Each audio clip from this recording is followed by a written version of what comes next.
Today, we are very excited to be with you for the next 3 hours. It's a beautiful day here in East Tennessee. It's a slightly warmer day in East Tennessee.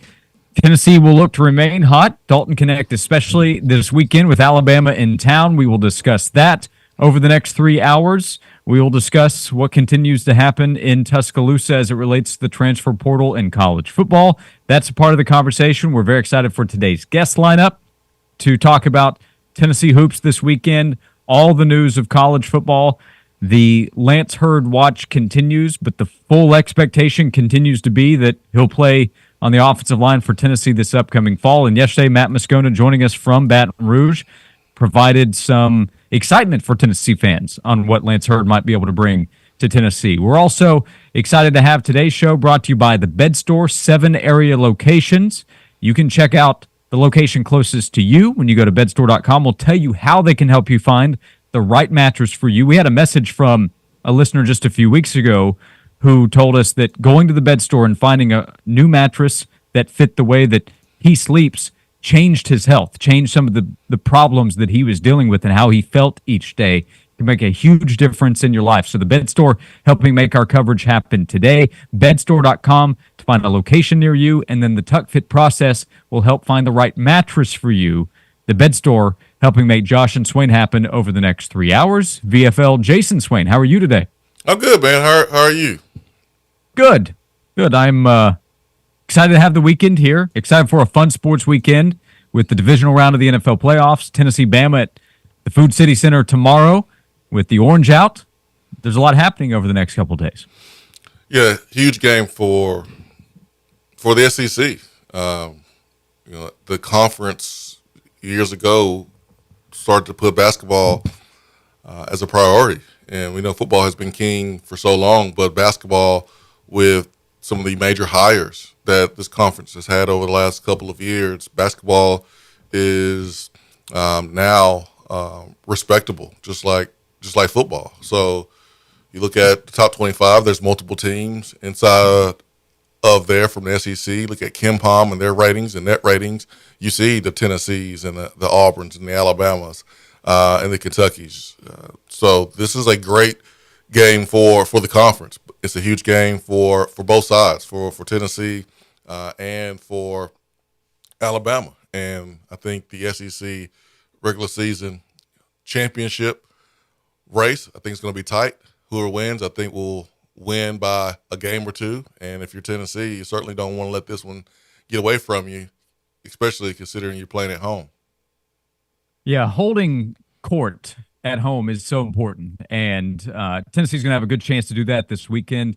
Alabama did go to Mississippi State and win. So they've been tested on the road. That's where Tennessee went and lost last week. So the Vols know that Alabama's going to come in and give them their best shot. Alabama's looking at this as a chance to get in a really good position early on in the SEC race and get a high-quality win for the NCAA tournament. Fans also know what this game is going to be about. Wear your orange. It's an orange out with Alabama coming to town. So Tennessee is reminding everybody. I think people know, but it's a reminder. This is a big game, huge opportunity for Tennessee with the Tide in town. Well, when you have big games, you know what it comes down to. It comes down to your key players, guys that you expect to play well, that you need for them to do that. You need Jones to have a good game. Do we need Dalton Connect to go for 39 points? You may, but you certainly need him to be the impact player that he's been so far this season. You need your veterans to play well, and it's going to come down also to Zakat Ziegler taking care of the basketball. One thing you don't want to do against the Alabama team that loves to get up and down, they love to shoot three-point shot in transition. They don't necessarily believe in the two-point shot when it comes to jump shots in 15 feet or so.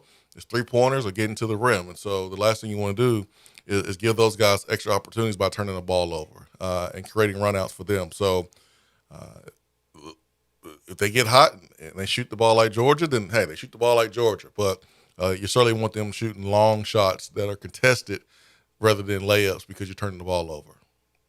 This is a matchup of the number one offense in the country, led by Alabama, against the number 2 ranked defense in the country based on the efficiency ratings on Tennessee's side. So the best versus the best essentially in the country. Alabama's offense, they shoot a high percentage from three, and as you mentioned, a high rate of attempts from behind the 3-point line. But defensively, Alabama ranks 63rd. The balance is not as strong for Alabama as it is for Tennessee. Tennessee's a top 25 offense, top 5 defense. Alabama ranks 63rd defensively. So who knows? Maybe Dalton can go for 35 plus again. He's gone back-to-back games in that range for the first time since we're going back to the early 90s for either the SEC or for Tennessee.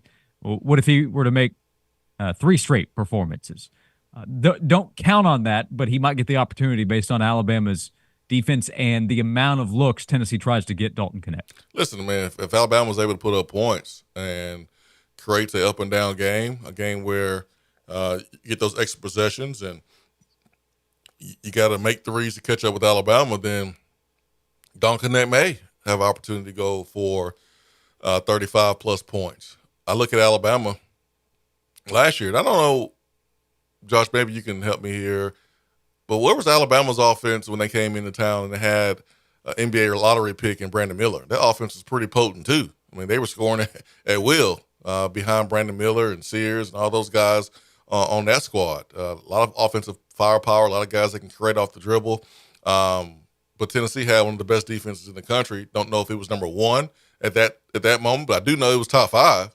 And Tennessee was able to put Alabama in handcuffs and get the win. And that was when Tennessee's offense was nowhere close to what it is right now. Yeah, Alabama was not as strong offensively as a team last year, but they were really good. Yeah. And in the 4 games before coming to Knoxville last year, the 4 games leading up to that, Bama scored 101 against Vanderbilt. We talked about that game yesterday. And then 79, 97, and 77 points. All of those were conference games. So they scored at least 77 points in 4 straight games leading up to coming to Knoxville. And then Tennessee beat Bama 68-59. They had held them 18 points below their worst scoring output the previous 2 weeks. So Tennessee's defense was in the range of what it is this year, a year ago when Bama came to town. Alabama's offense, again, overall is stronger. They don't have the same kind of threat like Brandon Miller, who's a top 3 pick in the NBA draft, but they're really good offensively. They can shoot really well from the outside. Tennessee's perimeter defense can be really good. So the names we always talk about, starting with Zakai Ziegler, but what Josiah can do, what Vescovi can do, what Jemai Mashack can do will be really important against Alabama on the defensive end tomorrow. Yeah, it doesn't really matter what Alabama's offensive efficiency was last year when they came into town. I mean, if you want to compare it to this year's offensive efficiency, that's, I guess, but like that team last year was the number 1 team in the country. That team last year, people were talking about winning the whole thing, getting to the Final Four. And you can look at the numbers offensively for Alabama this year, but people are not having the same conversation about this Alabama basketball team. And the fact that Tennessee was still able to do what they did last year at home versus that Alabama team should give you a lot of confidence about Tennessee's opportunity defensively to have some success against Alabama, even though they are the number 1 rated team from an offensive efficiency standpoint. Yeah, the difference is their shooting. Last year, they ranked from behind the 3-point line 197th in the country.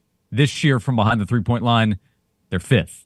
Last year on 2-point shots, they were 41st, which is pretty good. This year, they are 12th. And then this year, they have the 7th best percentage at the free throw line. Last year, 151st. So their shooting this year has been much better as a team than it was a year ago. So they're better without Brandon Miller? From a shooting standpoint. And yeah, I mean, from the numbers say that they are better now. Brandon would have helped with those numbers if he stayed around, I think, from a shooting standpoint. But yeah, I mean, offensively to this point, they haven't played out the whole season. They have to go through conference play.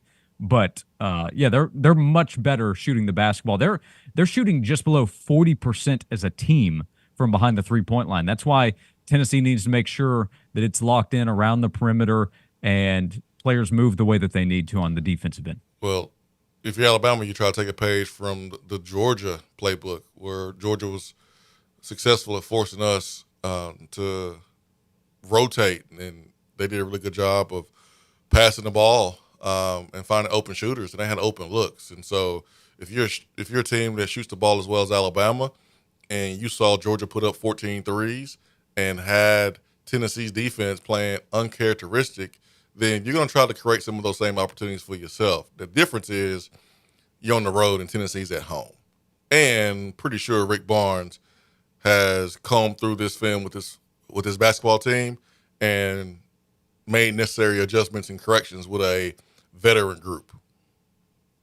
We'll talk to Grant Ramey in 20 minutes from VolQuest covering Tennessee basketball over at the arena this afternoon. We'll talk to Grant about this matchup for Tennessee against Alabama coming up tomorrow. We'll be with you until 3 o'clock covering what's going on around college football as well. Big NFL weekend coming up. So we will discuss all of that and invite you to join us as we do so. 865-656-9900 to be a part of the show. The text box is open for you to join us at 865-656-9900.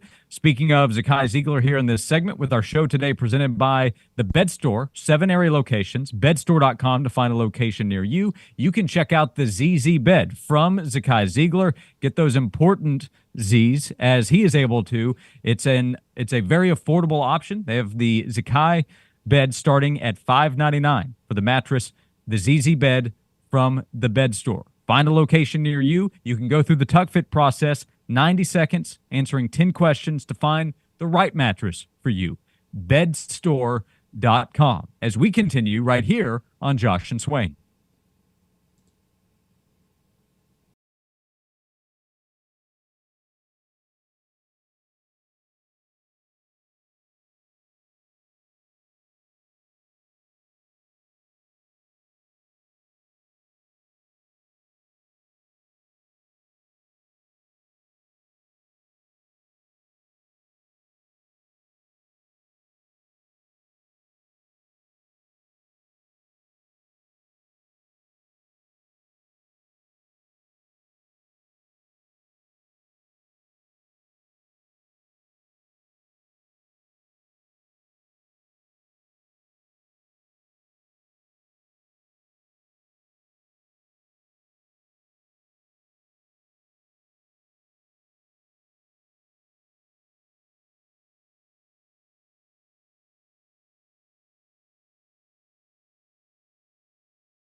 Thanks for being with us today on Josh and Swain. We are on social media. Connect on Twitter, Instagram, Facebook at Josh and Swain. We are live today on YouTube as well. Stop by the 99.1, the Sports Animal YouTube page. We'd appreciate you subscribing when you do so, and you can watch or go back and check out what we've done on the show, including yesterday's conversation with Matt Moscona talking about Lance Hurd. We were asked in the text box or maybe YouTube chat, any update on Lance Hurd? No update other than Swain. We expect him to play football at Tennessee. So there have been reports expecting that as well. Austin Price told us 2 days ago he would be shocked if he's not at Tennessee. And then yesterday, Matt said he would be shocked if Lance is not starting. I think you and I would be as well. He will be a starter, and good chance he's a starter there at left tackle. But now it's just a matter of that becoming official. There may not be an official announcement. He might just arrive at Tennessee, or word might come out that he's enrolled, whatever the case might be. But nothing has changed with Lance Hurd's status. I think he is already planning to be at Tennessee. Yeah, when you look at John Campbell's social media accounts, and he's posting videos of himself working out, and you see him starting his stance before he is simulating pulling and pushing a sled. His stance is a right tackle stance. And so when you look at Hurd and he plays the tackle position, we know John Campbell played left tackle last year. You can put two and two together and expect Lance Hurd to be a Tennessee Volunteer. And we talked about this last week. You don't have to play left tackle if you want to go to the NFL. Like, when I was making my dream board mentally and writing down my goals and thinking about playing in the NFL, I didn't tell myself, well, I want to be a slot receiver in the NFL. I don't want to be on the outside in the NFL. Like, when you're a young athlete, you're thinking about just getting to the league. If you're a basketball player, you didn't hear Tobias Harris say, well, I want to play the 2 guard in the NBA. I don't want to play 3 guard in the NBA.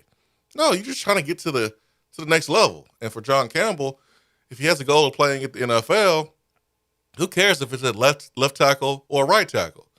The point is, can you play tackle? Can you play on the edge? Can you play in space versus edge rushers in the SEC consistently? That's all that matters.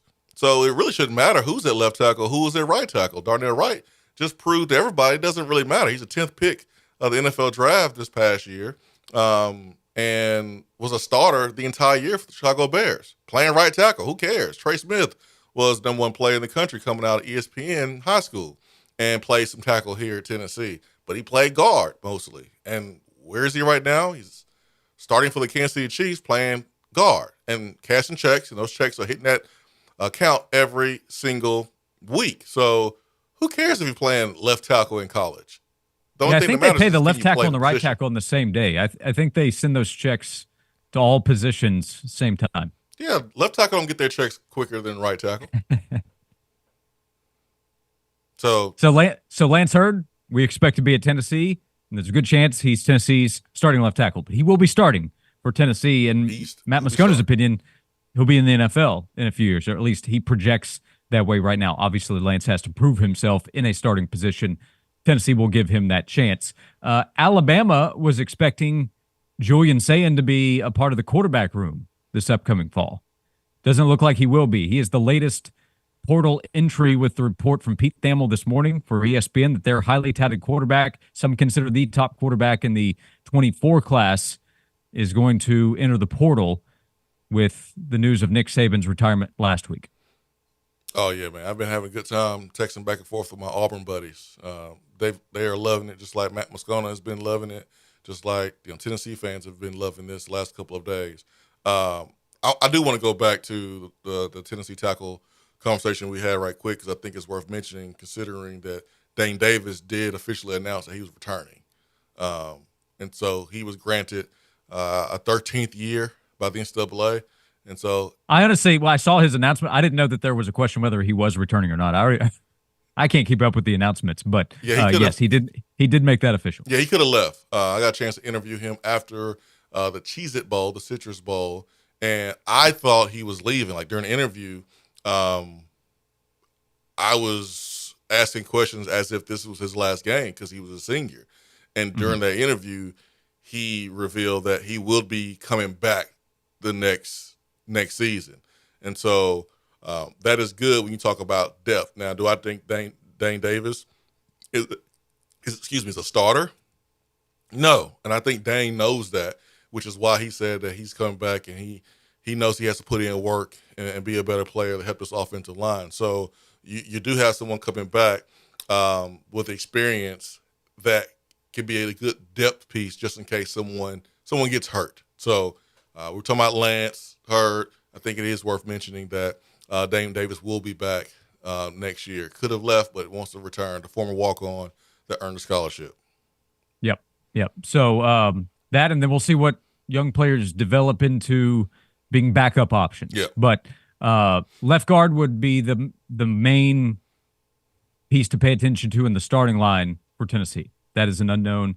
They've looked at transfer options. We'll see if they find somebody other than Andre Carrick. I don't know. Maybe Vyson Lang could jump into competition at left guard. Got We'll to grow. see. But if they don't land somebody, that will leave a big question about how they will perform there at left guard in between, let's assume, Hurd and Cooper Mays. Yeah, gotta continue to address the offensive line. I saw Jesse Simonton make some comments about what Tennessee's done so far in the portal. I saw, I think, Steve Whitfrong from 247, what he had to say about Tennessee so far in the portal. And we've made some nice moves. We've made some good moves, but we need to make more moves. And I think you need to address the offensive line, especially the guard position. We'll move back to basketball when we come back. Grant Ramey over at the Food City Center today, getting ready for coverage of Tennessee, Alabama tomorrow. 2 o'clock tip at home. It's an orange out for Tennessee's basketball team, and Dalton Connect has been shooting the lights out over the last few games. We'll talk about what he's done, what he can continue to do for Tennessee in a big SEC matchup tomorrow. Grant Ramey of VolQuest joins us next, right here on Josh and Swain.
Swain, thank you for being with us today. We are with you until 3 o'clock. We're getting you ready for the weekend. Big weekend coming up. Tennessee, Alabama in basketball. Today's show presented by the Bed Store. 7 area locations. Find one near you. Bedstore.com. And remember that always they will provide free local delivery. They can haul away your old mattress. They can help with the setup as well. Free setup. When you go to the Bed Store, they will help you find the right mattress for you. Bedstore.com to find the location near you. We've located Grant Ramey of VolQuest.com on 3 covering Tennessee basketball with the Vols getting ready to host Alabama on Saturday. Grant, thanks for making time for us. This is a big one for both sides, right? These are 2 of the top contenders, Tennessee and Alabama, early on in SEC play, top contenders for the conference, and then, of course, all that they hope to accomplish in the NCAA tournament. Yeah, for sure. I've actually been spending the last few days trying to figure out how Alabama's not ranked or getting more votes to be ranked, because they are kind of a classic Nate Oates Alabama team. They don't have Brandon Miller, the number 2 overall pick in the NBA draft, but they're still the number 1 scoring offense in college basketball. That's what they're always going to be in that neighborhood, in that conversation under Nate Oates. They're always going to be tough to beat. Tennessee getting them at home should help in front of a capacity crowd or whatever it looks like Saturday afternoon. That should help because it's going to be a really tough test. Tennessee's always defensive minded, and I think they're maybe number 2 in KenPom defense against the number 1 KenPom offense. So it should be a lot of fun to see these 2 kind of looks like top 4 teams in the league go at it tomorrow. What do you think is the biggest adjustment for Tennessee to make to be able to get the win versus this Alabama team? And when I mean adjustment, the lesson they learned from the close road games, one loss against Mississippi State and then the loss against almost lost against Georgia where they shot 14 threes, and we know Alabama's going to try to fill it up from 3-point line. I think consistency, trying to avoid those lulls or the ups and downs. Don't dig a 15-point hole and try to dig out it like you did against Mississippi State, or don't go up 14 and then let the other team outscore you by 25 over the next 17 minutes or whatever it was at Georgia for them to go up 14 to down 11. Being at home should help that a little bit because those road environments, it's tough to win on the road in college basketball. That kind of is what it is. So being at home should be a big deal, but they just need to be a little bit more consistent. I thought they took a pretty good step forward against Florida. Florida's not quite as bad as probably Tennessee made them look Tuesday night at Thompson-Boling Arena, but just kind of more consistent from start to finish and avoiding kind of the lulls or the runs. Basketball is a game of runs, but you're trying to avoid that and trying to be a little bit more consistent across the board. I think you got to do that against Alabama because you don't want to spot them a 15-point lead in the first half and the crowd gets sucked out of it and you're trying to dig your way out of that against a really, really good offensive basketball team. So avoid those lulls and play a consistent 40 minutes of basketball. Tennessee, Alabama, 2 o'clock tip at the Food City Center on Saturday. Grant Ramey covering it for VolQuest. What do you make of what you've covered with Dalton Connect, what he's done here over the course of the season, but especially this 3-game stretch where nobody has been able to even come close to stopping him offensively? I mean, it's hard to kind of come up with ways to describe him at this point because every time he goes out, he does something crazy, and they put out these stats about this hasn't happened since Chris Lofton, this hadn't happened since Ernie Grunfeld or Bernard King or Grant Williams or whoever, some of the biggest names in Tennessee basketball history. And he's a guy that's just going out there and doing stuff that only those guys have done. To score 103 over 3 games, and basically, really, it's more like 2.5 games because he only had two points at halftime at Mississippi State. He had 26 in the second half there. I think he has 3 20-point halves in his last 4 halves of basketball. I mean, that's just crazy to think about. And the way he does it, he can drive either hand. He can pull up at the free throw line if you're going to give that to him. He's going to spot up and shoot it if you give him any room at the 3-point line. I don't know. He's just an extremely good basketball player, crazy scorer, elite talent. It's just crazy to sit here and watch him because he just kind of keeps going off, and it's coming.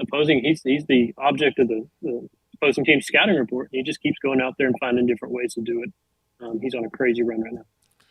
Grant, we know what we're probably going to get from Dalton. He's gonna score points. He's gonna ball out. I think we know what we're going to get from Jonas. He's going to block shots. He's going to alter shots. And, hey, he may get us 15 points or so, 19 points in the last outing. But that third score, that's the question. Is it Z? Is it someone else? How do you look at Tennessee being able to get that third score going? Who is that going to be in your opinion? I think it's been Z for the last couple of weeks. Zakai Ziegler at point guard. I think it could be Josiah Jordan James. I think it was him for the first 7-8 weeks of the season. It felt like he's been through a little bit of a lull the last couple of weeks. I think it could be Santiago Vescovi. I think he's a guy that's kind of struggling to.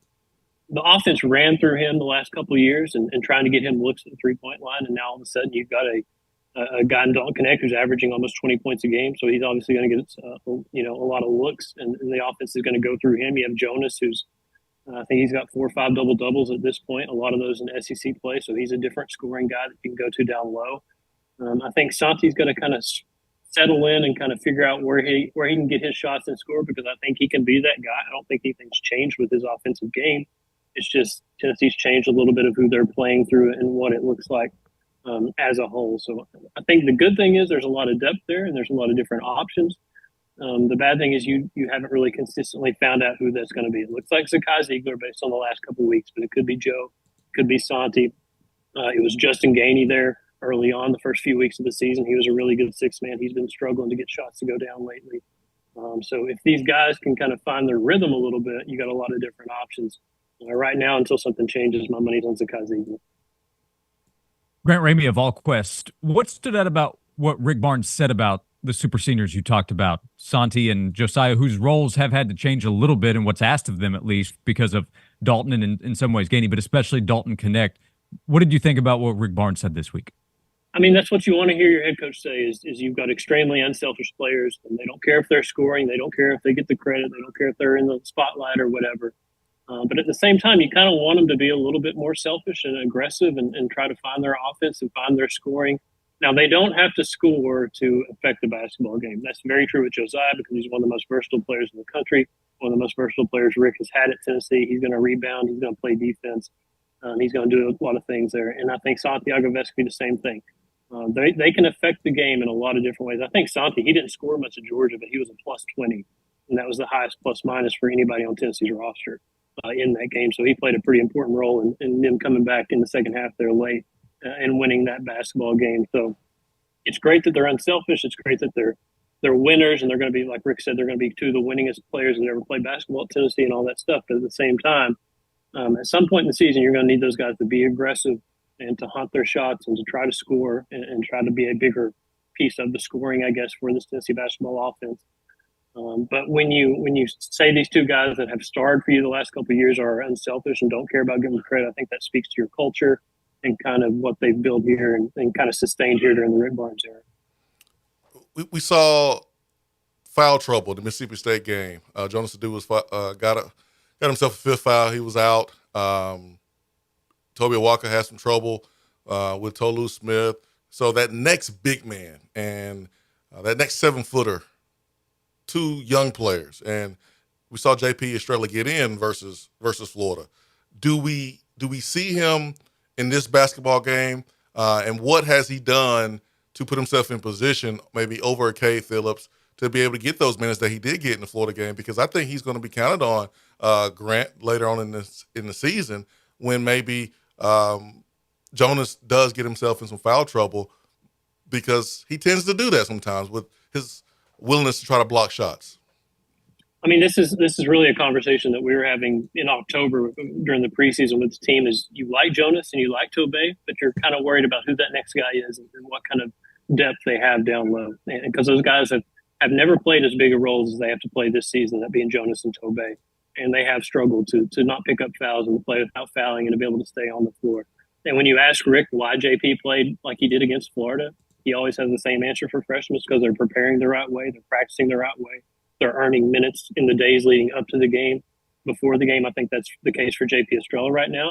I think that's the case for Freddie DeLeon right now too, at guard, the minutes he's gotten the last couple of weeks. And what was really important with JP in the first half against Florida is Rick said he looked confident. Rick said it looked like he belonged. I think that's a major step forward because we hadn't seen him play, I think, since Tarleton State, maybe on January 2nd. It had been a couple of weeks, and the foul trouble was what it was in Starkville, and we never saw it. So for him to, I think he had 7 points. I think he played 9 minutes. He had a rebound. He had an offensive rebound, put it back and scored.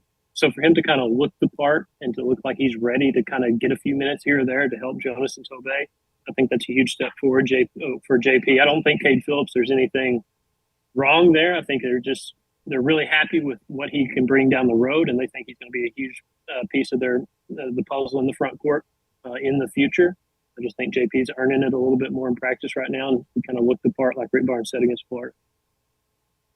Grant, before you go, have you seen Tennessee fans? They've only had a few big home games, but Illinois and then Florida's still a pretty good crowd the other day. Have you seen fans get excited when a player touches the basketball like Dalton right now, especially with the way that he's shooting, the way that he's scoring?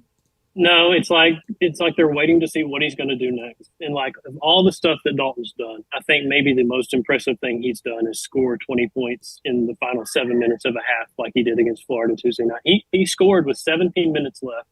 So, or the first 3 minutes of the game, he scored. He didn't take another shot, I don't think, until the 7:05 mark. And then he had 20 points from there until halftime. He had 20 of the final 22 for Tennessee. And the way, I mean, that one shot where he put it up and it hit basically the top corner of the backboard and somehow dropped in.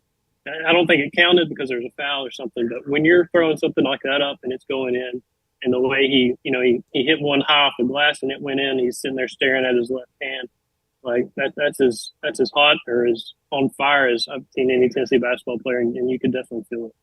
Yeah, college sport's such a waiver sport. They should have been able to apply for a waiver, Swain, to see if that basket could count. Hey, if a guy can get a ninth year playing football, then why can't Dalton get a waiver on that shot? Grant, when you see Rick, I'm sure you'll see him around. Tell him to stop being a hater, man. Let Dalton get 40 points, man. Let Dalton cook. Hey, Rick claims he had no idea Dalton was chasing 40 at that point, and that his teammates basically had to tell Rick, like, we're trying to get him 40 to keep him on the floor. We're trying to get him some looks. So Mr. Tuned In, Rick Barnes, so zoned in on the game that he's not even realizing the best player on the floor has got 39 is a very classic Rick Barnes. That's how locked in he is on the details. Yeah, a lot of people knew. A lot of people wanted to see it. We'll see what Dalton does next, what happens between Tennessee and Alabama. It's a big game for both teams, and Grant Ramey will be covering there at the Food City Center for VolQuest.com. That's where you can read his work and his colleagues. Hey, Grant, appreciate the time as always. Thanks so much. We'll talk to you again soon. Appreciate y'all having me. Grant Ramey joins us. We continue getting ready for Tennessee, Alabama, talking college football, big NFL weekend coming up. We continue with you until 3 o'clock today. Our coverage presented by the Bed Store, bedstore.com to find a location near you as we continue on Josh and Swain.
Back on Josh and Swain. Thank you for being with us. We're excited to be with you this Friday afternoon. Big sports weekend.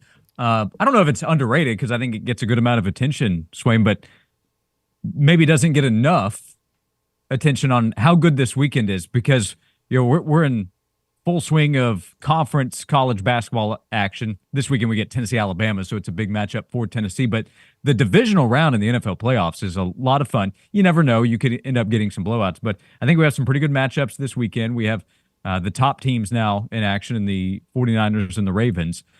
Plus, now we have college football madness kind of thrown into the mix. So this is a good sports weekend coming up. No, heck yeah, man. College basketball, conference play. Especially right here in the SEC between two of the better teams. And then you have the next round of the NFL playoffs, a step closer to the Super Bowl. And will this be the year that we don't see the Kansas City Chiefs in the Super Bowl? We've seen them win it. We've seen them be in there and lose it. The Bills have an opportunity to knock off the Chiefs, and they've been really unsuccessful at doing that in the playoffs for the last couple of years. They beat them in the regular season, but not in the playoffs. So here's a chance for Josh Allen to do that at home. And then you got Lamar Jackson, who has been an MVP this season, but he's had that week off.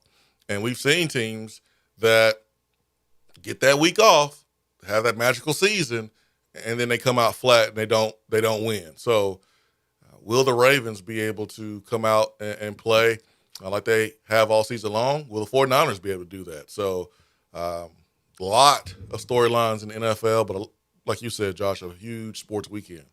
Yep, games, coaching searches, a lot happening in the NFL. They always find ways to lead the headlines, whether that includes the games or not. Our coverage today is led by the Bed Store, bedstore.com to find a location near you. They have locations in Lenoir City, Turkey Creek, on Kingston Pike, brand new location that just opened a few months ago, Clinton Highway, Chapman Highway, Morristown, and location in Maryville. We love Tommy out there. He'll take care of you at the Maryville location. And he sent us a message, Swain, asking about the Julian Sayin news. He's a very highly touted quarterback from Alabama, 5-star player, thought to be maybe the next player that could take over at that position, more likely in 2025 since Milrose coming back. But news came out from Pete Thamel this morning. He's hitting the portal. Who needs him in the SEC? Tommy Tennessee wants to know. Tennessee. We need all the talent. We need all of them. Okay. So Merklinger and Julian Sayin competing for the number 2 or number 3 spot, potentially. Yeah, we need all of them because if we don't get them, then Georgia. That's the answer that Tommy was looking for, I'm sure, in the text box. Yeah, if we don't get them, Bama or Georgia's going to get them most of the time. In this case, he's leaving Alabama. Well, he could go back, but we don't want Georgia to get him. So, yeah, Coach Former used to recruit players to make sure that your rivals didn't get them. So that's what I think we need to do. Yeah, because I do wonder. There's a lot of dancing, a lot of ha-has at Alabama with the defections. But if Caleb Downs chooses Georgia, which is the favorite, we've now seen 3 players announce they're going from Alabama to Texas, which just played in the playoff and now is coming into the SEC.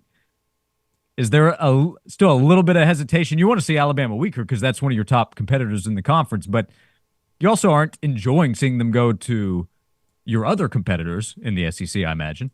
Maybe one thing if they were like going to different schools. Like if can someone please go to Clemson? Anybody, just somebody go to Clemson because they haven't been able to get anybody in the portal. I don't even know if they're trying, but their portal door, I think, is closed. I think some might have knocked to see if anybody's home, and Dabo says, don't open that door. I guess so, man. I guess Dabo put chains on the doors like Dr. Clark on Lean On Me. I guess he just locked the doors up and no one can get through the portal doors. But we're seeing Texas. We're seeing Ole Miss. We're seeing Florida State, Georgia, and Ohio State. That's really it. And Oregon. I mean, that's really it. That's all we're seeing. There's also kind of a triangle effect, so we might see a little bit of Washington to Alabama, but I think we might see some Arizona to Washington because Jed Fish went from there. So Washington's quarterback from last year, Austin Mack, was a 4-star guy. He's headed to Alabama.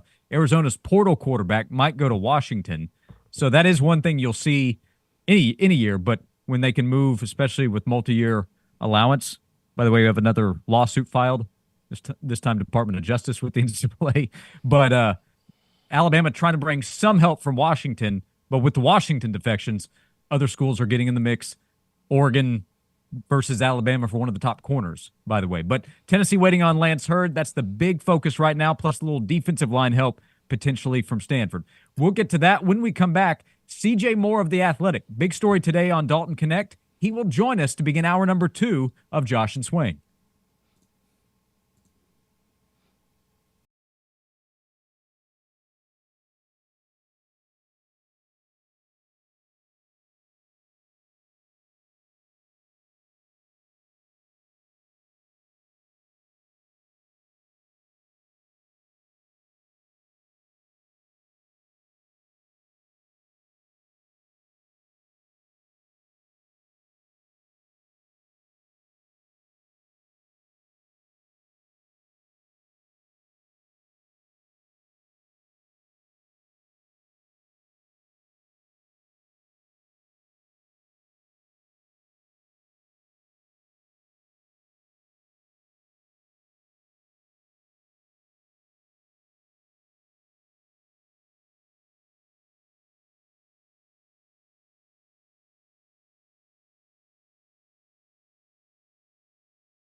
Welcome back into Josh and Swain. We begin hour number 2. We have 2 hours to go, getting ready for the weekend, talking Tennessee, Alabama in basketball on Saturday. We'll get back to college football and all the conversations that are happening there. We will invite you to join us. Text box is open 865-656-9900. And our coverage today is presented by the Bed Store, bedstore.com to find a location near you. The Tuck Fit process takes 90 seconds. Answer a few questions, and then they can help point you in the right direction for the right mattress for you so you sleep better every single night and feel better every morning when you wake up. Bedstore.com to find one of the 7 area locations closest to you.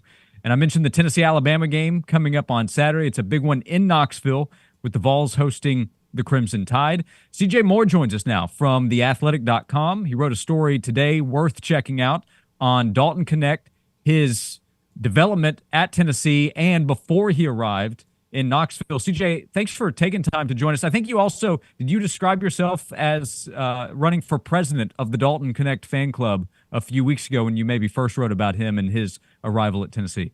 Yeah, I think in my weekly top 25 back in maybe November, I think it was after the first or second week of the season, I declared myself early. So Yeah. he's been awesome. I mean, he was a second team All Big Sky guy last year.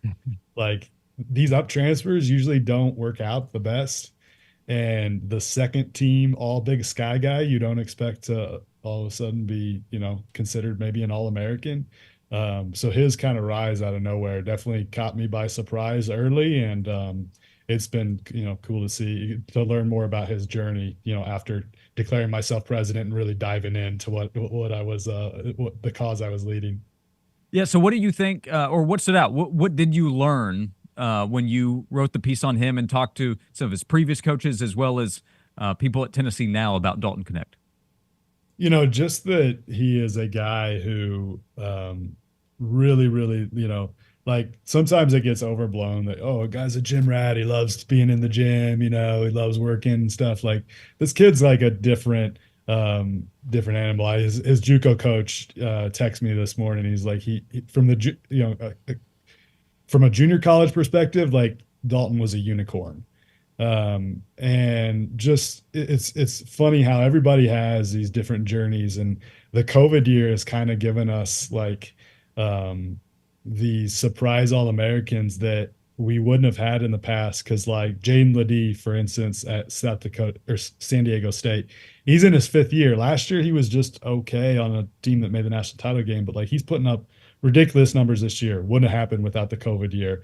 Dalton would have graduated and been off to probably play overseas if it weren't for the COVID year, but able to transfer to Tennessee and have this magical season. So he's a guy that it's definitely benefited because he was a late bloomer, like as I talk about in the story, like 5'6" as a high school freshman, no D1 offers out of high school.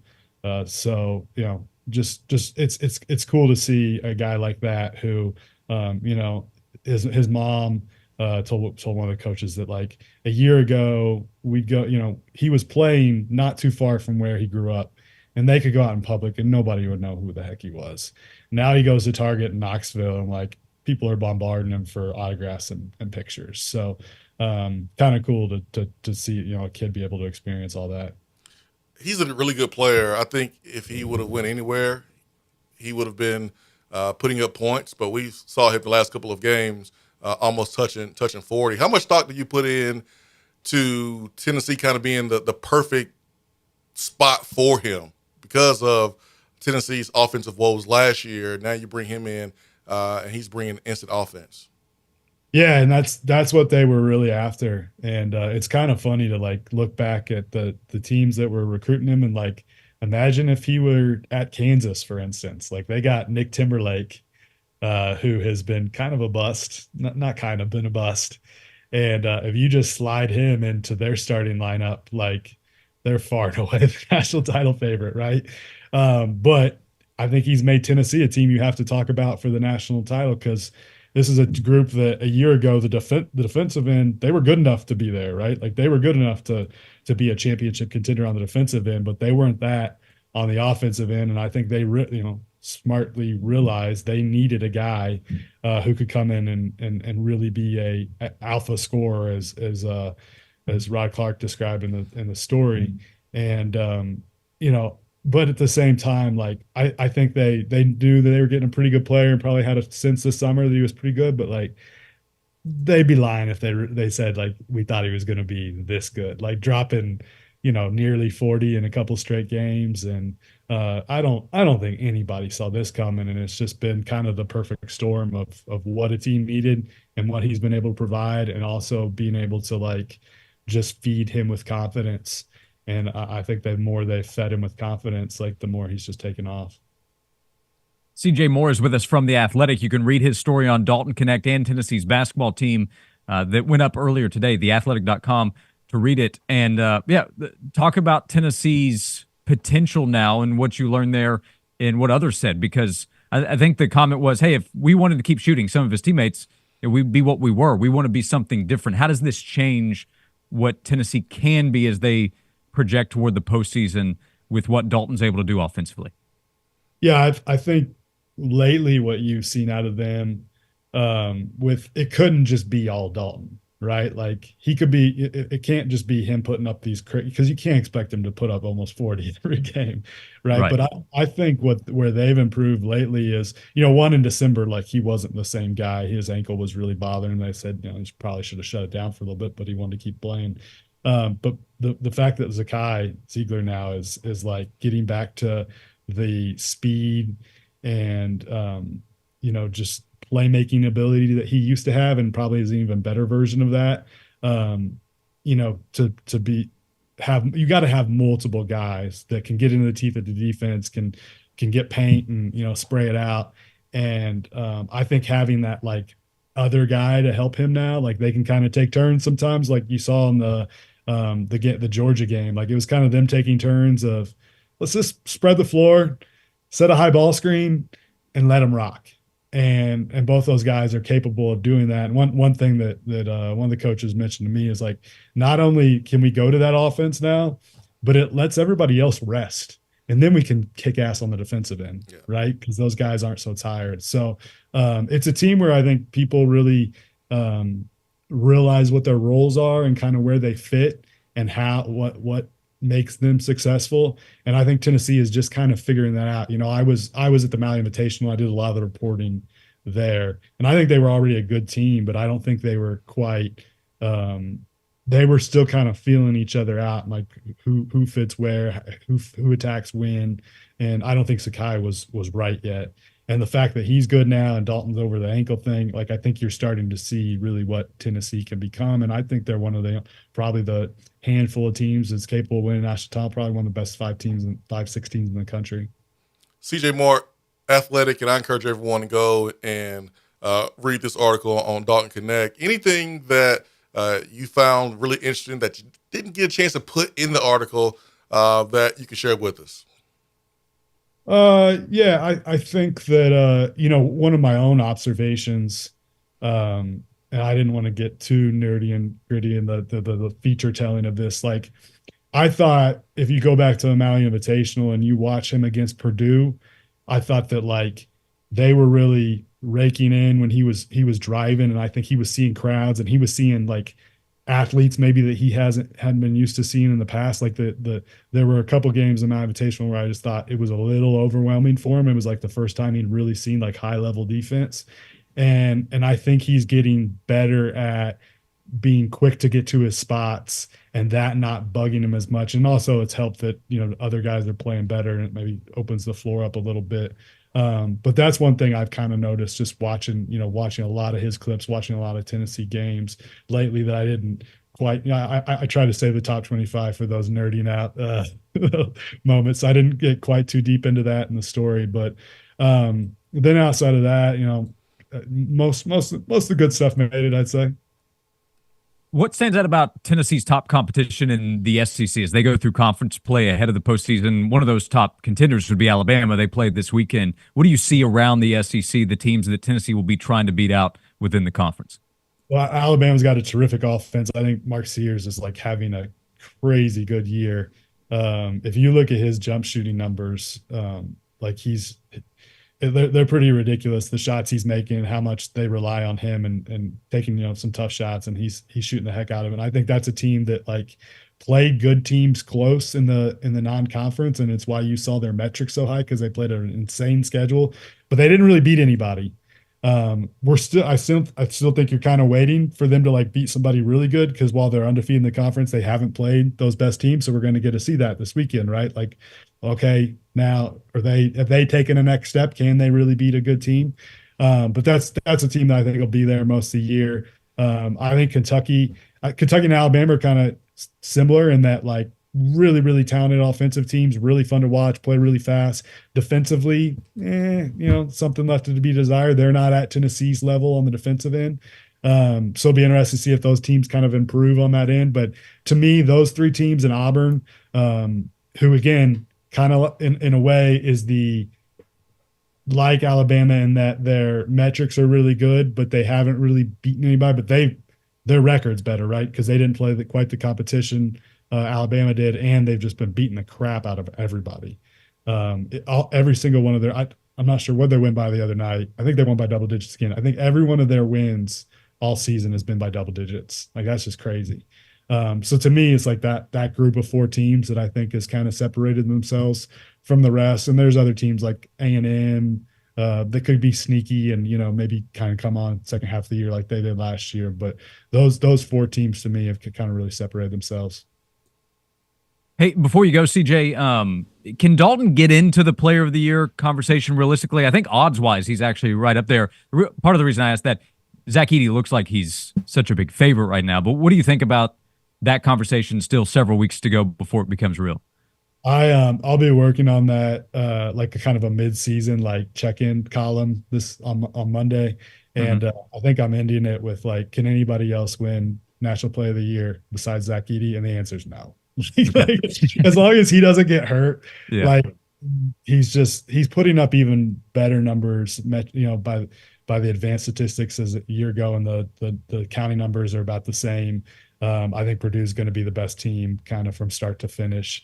So I don't think so. Now, if Dalton wants to keep scoring almost 40 every game, then yeah, you got to start to talk about him. But I don't know that like he can keep if he can somehow keep this up, like holy crap. But I don't think it's reasonable to expect anybody to keep that up. So I think it's Zach Edey and everybody else, but I do think he has a shot to be a first team All American. And for a guy, he's on my midseason first team All American team that we're putting out next week.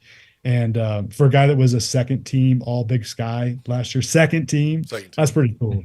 That's Yeah. pretty. It's crazy. What a path Dalton Connect has taken to get to this point.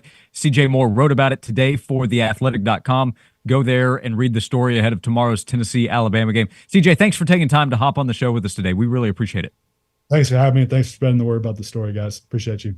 CJ Moore from The Athletic joining us here on Josh and Swain. We invite you to join us, 865-656-9900. Text box is open as we continue live today on 99.1 The Sports Animal and AM 640 The Sports Monster.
Swain, thank you for being with us today. Thanks to the Bed Store for helping make today's coverage happen. They can help you sleep better every night. The studies are in at this point. You sleep well at night, you will feel better. You will be healthier. It makes a huge difference. It also, time can pass very quickly on how long it's been since you upgraded your mattress. Think about how long it's been. You might be well past due. Let the Bed Store help you find what you're looking for. They can help you very quickly through the Tuck Fit process. 90 seconds, 10 questions, and then they'll help you start the journey to find the mattress that fits you just right. It's the Tuck Fit process. So you can get tucked in to a great mattress from the in-house brand, Well Tuck, starting at $9 a month. They have great financing offers available. Tempur-Pedic, Beauty Rest Black mattress starting at only $19 a month. They will help you and offer free local delivery. They'll haul away your old mattress for you if that's something you need and provide free setup. Bedstore.com to find a location near you with locations in Lenoir City, Turkey Creek, Maryville, new location on Kingston Pike, also Clinton Highway, Chapman Highway, and Morristown. Bedstore.com to find a location near you. Bedstore making today's coverage happen. Swain, ahead of a big sports weekend. Not a bad thing to be snowed in this weekend. Yeah. But the fact that people have been snowed in during the week, people are going to be getting out as soon as the snow melts. And as soon as possible. Yeah, as soon as possible. But this is coming up this weekend with everything that's going on, NFL and college basketball. Might not be a bad thing to be locked in the house with the television, watching some sports, watching athletes compete at a very, very high level. Yeah, gather the family around whatever your podcast platform you prefer, or YouTube. You want to cast it up to the television screen. You can go back and relive Josh and Swain from this week to get ready for the weekend. I think that's a good idea. Yeah, that's the advice I would offer. Yeah, I mean, we've had some great guests this week too. So, I mean, if you miss any interview, any portion of the show, video, audio, go back and listen to it. I think that's the best Saturday morning move as you're making breakfast. So we've referenced most often the Lance Hurd part of the conversation with Matt Moscona yesterday because that very much connects with Tennessee. Lance Hurd has not announced anything, but he's expected to go to Tennessee. Matt Moscona was very complimentary of Lance Hurd's talent and what he'll be able to offer the Vols. But before that, we talked about Nick Saban retiring, and Matt Moscona was very excited when that news came out last week. He talked about how that's affected LSU, but all SEC fans and anybody that's been trying to beat Alabama. I had a text this morning from a friend who said, Matt Moscona cut a wrestling promo on your show yesterday. I was expecting him to end his take with "because Stone Cold said so," or "if you smell like The Rock is cooking." He was so fired up talking about Nick Saban no longer being in Alabama. And I think a lot of SEC and non-Alabama college football fans shared Matt Moscona's thoughts. Maybe not with the same level of energy that he was able to express it, but the feeling was mutual. Hey, man, LSU, Tennessee, Auburn fans, they've been on the receiving end of some L's. You know, Georgia, they're happy because they probably feel like they can move into that spot that Alabama left void because of Nick Saban retiring. So they're excited. Florida State certainly should be excited. They've been able to get half of their roster from Alabama from the transfer portal, it seems, and Texas. So yeah, everyone seems like they're benefiting with Nick Saban retiring and Alabama shuffling and trying to find players to replace the players that have left. So we've seen Washington quarterback make visits to Alabama, going to Alabama. We've seen linemen from Washington. And so if you are Kalen DeBoer, I think the easy move to make is to try to pull players from Washington. And, you may not want to do that, but you have to. It's like Lincoln Riley leaving Oklahoma to go to USC. You got to bring your best players with you, guys that you trust, guys that can help. Works. Yeah, I mean, you have to bring them. Guys that you trust, guys that can, help carry the message to the other players on the Alabama team that may not know you, that may not get to the portal and are eager to return and play for a different head coach. Brandon in Northwestern Indiana sent us a text with an image attached to it and said, I don't know, boys. I got almost 3 feet this week. Kind of sucks talking about the snow up there. So that's a different ball game Oh up there. We wish you the that's best different right on there, that one. man. Yeah, We wish you the best on that one. Gary with a follow up as well from Elizabeth in the Tri Cities. Hello to everybody on the Sports Monster. They're asking, doesn't Hurd have to be enrolled by the end of next week to get registered for classes? That's close to the timeline. I don't have the a couple exact days. date in front of me. So when I would just say, don't worry about that. I don't think that's a concern. We were also asked, so what is the holdup? How come there hasn't been any kind of official word? And we do have reporting essentially saying, "Hey, this is what's going to happen." He just hasn't done anything publicly, and silence can sometimes be a little bit scary. But I mean, I think it's name, image, likeness related. I think it's about taking care of everything behind the scenes. But I think in terms of a college choice, I think Lance Hurd's made his choice. I think it's Tennessee. But yeah, he does have to be in class, and that I do offer that reminder when we talk about the transfer portal window, which does kind of move around with coaching changes. But something still has to happen for kids to be able to go to school or transfer to their next school. But right now, I'm not aware of any concern about Lance Hurd getting into class and being ready to go for the spring. Yeah, no. The first day of class is the 22nd. And so that is on a Monday. Yeah, they did delay. So the 23rd, UT announced yesterday they're going to delay by a day because of the weather. And then you have the drop ad date. So that'll provide a little wiggle room. But you want him to do well in class, so you hope he's there on Tuesday. They don't start getting into the nitty gritty on the first day. Yeah, So, orientation. Yeah, there's a ramp up period. So just check the register or the registrar here in the next couple of hours. Be surprised if we don't see his name there. So yeah, actually, that's sometimes how news comes out, and that could happen here, where yeah, all of a sudden his name's in a database, and that gives you even more confirmation, if that's what you're looking for, that he'll be at Tennessee. So could there be a stunning development where he ends up not at Tennessee? I guess that's always the case until it's officially official.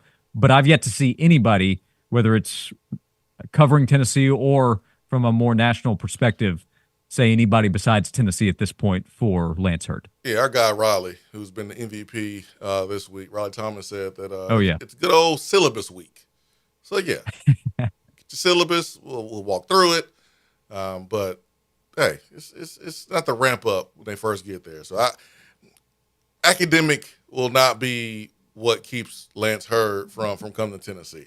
You can't let that be an issue. Your guy, Robert Meacham, sat right in front of me on orientation day, I think it was. You just copying off his paper? Yeah. You got to be ashamed of yourself. Yeah, and they said, how come we have two papers that say Robert Meacham? My copied name. I forgot that I should have put my You own. can't copy the name, Josh. You got to use your own name. Yeah, Lance Hurd will be wearing. I figured if I had a 5-star orange. player's name on my paper, it'd give me a better chance for an A. That was my objective there. It depends on who you got, what teacher you got. Not all teachers love athletes, man. Yep. I have a good Rico McCoy story with that one. We might need him to tell it someday, but I've got a good Rico McCoy story being in a class with him where didn't matter that he was that he was on the Tennessee football team. Didn't matter for any of us. Didn't matter, man. Sometimes it hurts you. Yeah. Sometimes it hurts you, man. So I got some good stories about how I was tutoring my tutor in Western Civ. Had to get her on one day to share that story. That was probably my highest academic moment at Tennessee, man. Was that moment. From having people take your ACT for you. Really? That's what I heard. Let me call my lawyer. You'll be hearing from my lawyer here soon, Josh. Restart the statute of limitation clock after that one. We'll come back. 90 minutes to go. 865-656-9900 if you'd like to be a part of the show. Alongside VFL, former Tennessee wide receiver Jason Swain. I'm Josh Ward, getting you ready for the weekend with our coverage today presented by The Bed Store right here on 99.1 The Sports Animal and AM 640 The Sports Monster.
Thanks for being with us on Josh and Swain. We're on social media at Josh and Swain. Connect with us on Twitter, Instagram, Facebook. Anytime, send us messages there. Find us on the Sports Animal YouTube page. We are live there right now. And throughout the day, each day, we'll keep up to date on what's going on with severe weather out there, thanks to Junk Begun.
Let them shoot free throws. Let's go.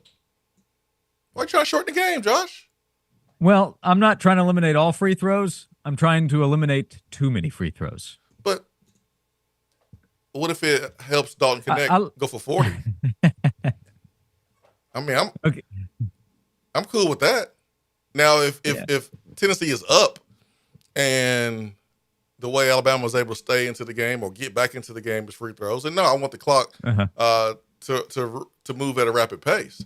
What is this, 5th grade church league basketball? Is everybody getting a halftime free throw from Swain? What are we doing here? I mean, I want Dalton Connect to score a lot of points. What's wrong with that?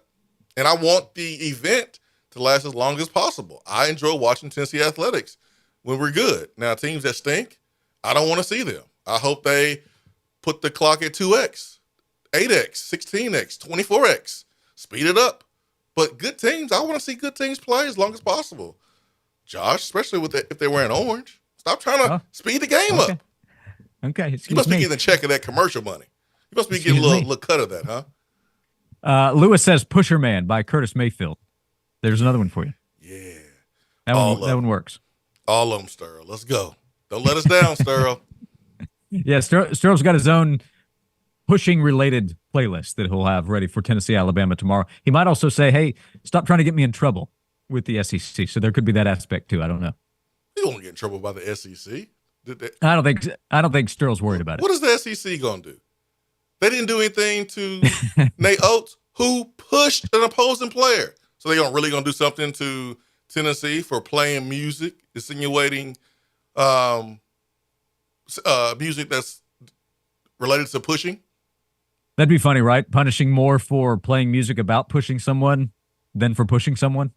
Yeah, Tennessee, $10,000 fine for playing music about pushing, but nothing to Nate Oates, who actually pushed an opposing player. Yeah, that makes sense. I think for Tennessee fans too, there is a, hey, let's pile on here. Fans are enjoying what's happening with Alabama football right now. If you can send them home unhappy with a basketball loss as well, would make this past week sweeter for Tennessee fans. Absolutely. I mean, it's Alabama, Josh. Period. It's Alabama. We saw what happened on the baseball diamond with Tony Vitello a couple of years ago. We saw how that got chippy between Tennessee baseball and Alabama baseball.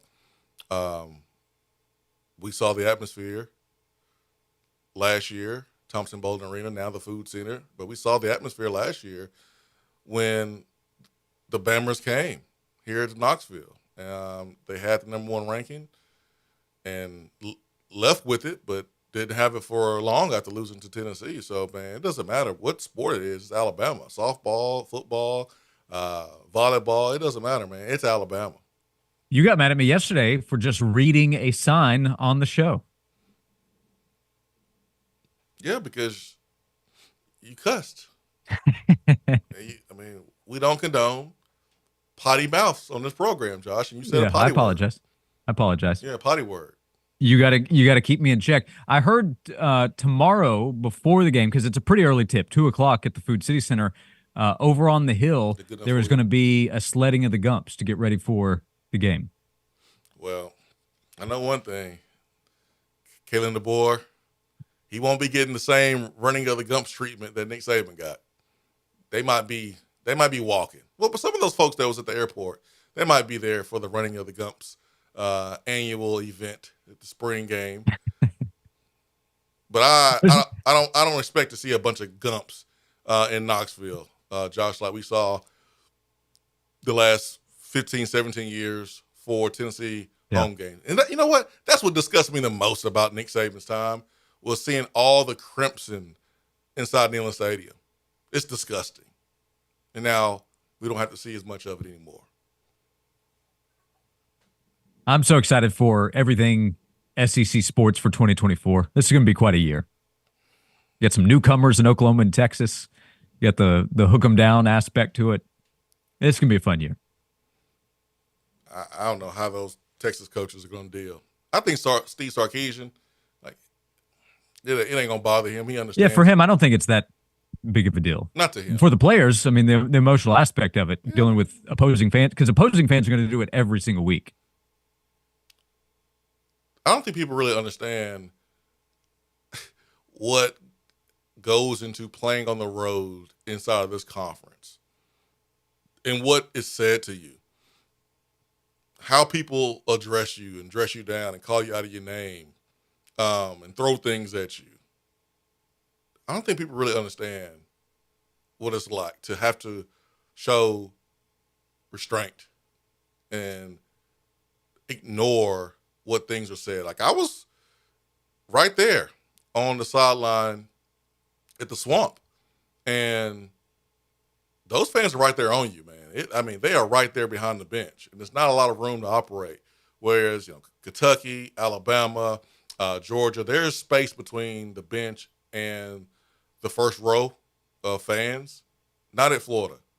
And I heard some out-of-pocket stuff for sure. But you got to block it out. You can't let them get inside your head and affect how you play on the football field, on the court. So, it's a challenge to play on the road. But for some guys, it motivates them. For some teams, it motivates them to play better. The game within the game. We'll continue to talk about Tennessee's basketball game tomorrow against Alabama. We'll talk college football with Jesse Simonton of On 3 when he joins us to begin the 2 o'clock hour. We're with you until 3 o'clock today, thanks to the Bed Store. Go to bedstore.com.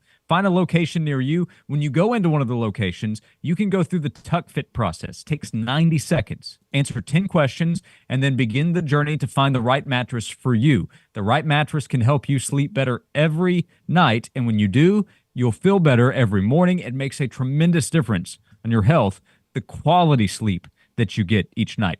Go to bedstore.com, find one of the 7 area locations closest to you, and start sleeping better every single night thanks to the Bed Store as we continue on Josh and Swain.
Josh and Swain on 99.1 The Sports Animal today, also in the Tri-Cities on AM 640 The Sports Monster. Thank you for being with us today. Jesse Simonton coming up in a little more than 10 minutes. We'll see what he thinks about the movement we've seen in college football, the big news last week of Nick Saban retiring and the impact that can make on the SEC, how that can affect Tennessee. We've talked Tennessee, Alabama basketball as well. So the SEC and the college basketball, college football conversations related to Tennessee are heavy right now, Swain. We continue to get questions about Lance Hurd. Any update? What's the status there?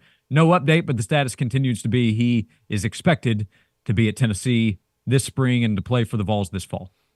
Hey, everyone is so used to a player making an announcement. I mean, we got players that feel the need to make an announcement when they've reached their top 20 schools. Like, no one cares about your top 20. No one cares about the top 10. And even the recruiting services and the writers that write for the recruiting services roll their eyes when they have to write a story about a player dropping their top 10 because it's 10. Come on, like, we're nowhere close to the finish line. So we're so used to players announcing. That's how we know a player is officially coming. And even with that, doesn't mean that they're going to really come anyways, because you can always flip. So I understand folks checking back in and seeking an update. But I think for this one, folks, just chill, just relax, and just know that there's no other school in place for Lance Hurd, and barring some crazy event, he's going to be wearing orange for Tennessee. It's just a matter of if they're going to announce it, or is he going to announce it or not. But we have ourselves a left tackle, folks. How much better do you feel with Lance Hurd expected to come in to help at offensive tackle? How much better do I feel? Yeah, how much better? Did you hear the Matt Moscona interview? I heard. Did you watch some of the football games this year? Mm-hmm. With pass protection? I saw it. Didn't on some occasions. Yeah, right about that. Do you see the depth chart for next year at offensive line? I'm thrilled. He's a guy that has 3 years to play. He's someone that you need for him to protect Nico. Now, you need him to play well, don't get me wrong. Play well, be healthy. But, like, you need talent. He's an NFL player. He's nasty. I'm excited, man. I'm thrilled. I do understand we need, more on the offensive line. But I'm excited about adding Hurd. I feel like we still need to add more pieces. I did see where Gerald Mincy was vocal on social media. Saw that. And some of the criticism he's gotten is affected him, hurt his feelings, and he did play hurt. You got to give him credit there. I think when you play football, you're gonna play hurt. So on one hand, you applaud him. You let him know you appreciate him putting his body on the line and playing hurt because, listen, there's other guys that had injuries that was less significant than Gerald Mincy who didn't play. And so you do appreciate Gerald for going out there and playing. But at the same time, the other side of me is like, everyone plays hurt, man. Like, it's football. Like, who plays healthy? Everyone plays hurt. So I hate that social media gives any and everybody a platform to directly communicate with who they want. And I think for the most part, folks, appreciate Gerald, his contributions, understand that there were some off-the-field distractions that he created, and Tennessee still has a chance to upgrade. I did see where, I guess apparently he's circling November the 2nd. What's happening? That is that concert? 50 Cent coming in town? Lil Wayne coming in town? Is there a Dolly Parton concert? A Jeff Foxworthy comedy show? Is Taylor Swift and Travis Kelsey going to Gatlinburg together. What's going on November 2nd, Josh? There's a football game scheduled that weekend. Wildcats are coming to town. Big What? rival. Oh, Kentucky? Mm-hmm. Oh, okay.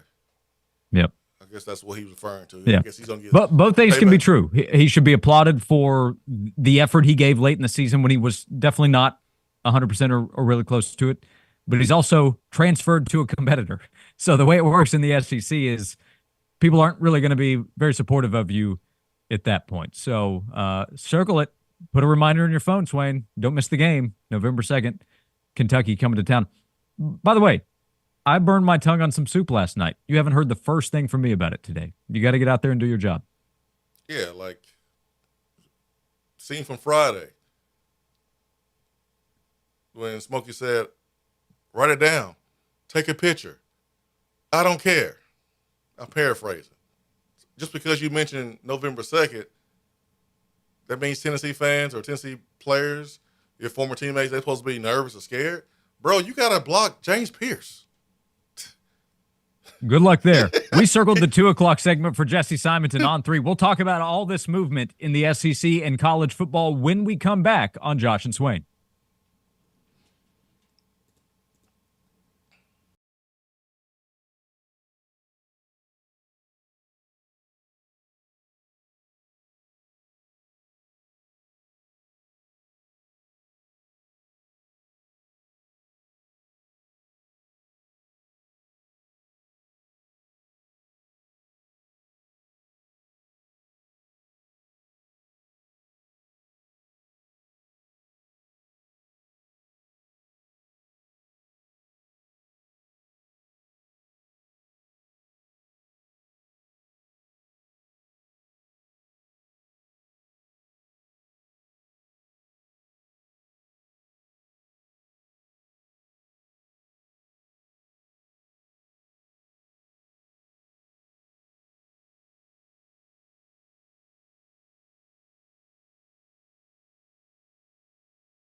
are ready. Back on Josh and Swain. Thanks for being with us today with our coverage presented by the Bed Store. We have 1 hour to go. We're going to be busy this hour, getting you ready for the weekend. More college football to cover right here to begin this hour. And the Bed Store has 7 area locations for you to stop by. Bedstore.com to find a location near you. We'll tell you about the savings they're offering right now. That can include free local delivery. They'll also haul away your old mattress for you if you need and provide free setup. Bedstore.com. They will help you sleep better every single night. Bedstore.com to find a location near you. We have located Jesse Simonton from On3.com covering the world of college football. What a world it is to cover right now. Jesse, appreciate the time. How are you? I'm doing well, guys. It's certainly been a whirlwind. It feels like the season barely ended and the offseason has just cranked up to a 9. So the story is Nick Saban's retiring, but what's the story to you? What does this mean in terms of the impact on Alabama, what we're seeing, and then also the potential impact of those around Alabama who have been waiting on this day or this time to come for so long?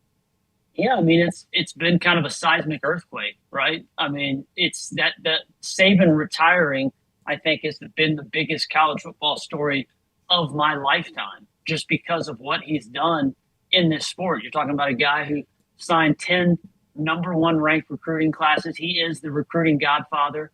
He then parlayed that success into 7 national championships, 6 with Alabama, completely, rebuilt the Tide to the image of Bear Bryant and arguably better because the sport was way more competitive. He had to, navigate around all sorts of rules.